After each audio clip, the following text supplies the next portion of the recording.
Kheda Dholka highway ઉપર પાણી ફરી વળતા વાહન વ્યવહાર બંધ થઈ ગયો છે।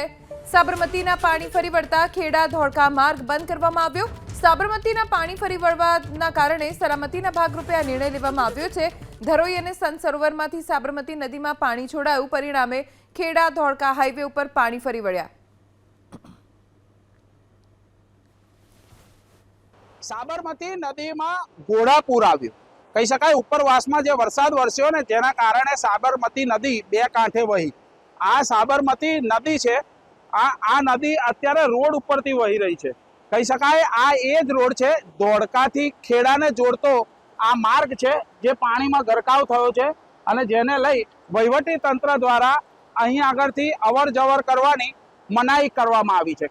બીજી તરફ વાત કરવામાં આવે, જે રીતના પાણીનો પ્રવાહ છે જે રોડ ઉપરથી વહી રહ્યો છે, જાણે કોઈ નદી વહી રહેતી હોય તે જ દ્રશ્યો અહીં આગળ જોવા મળી રહ્યા છે। અહીં આગળ આજુબાજુના જે ગ્રામ્ય વિસ્તાર છે તેમાં પણ આ જ રીતની પરિસ્થિતિ જોવા મળી રહી છે।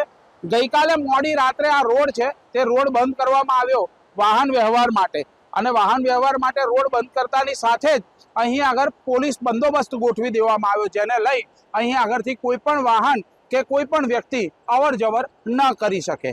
જલ્પેશ પટેલ, એબીપી અસ્મિતા, ખેડા।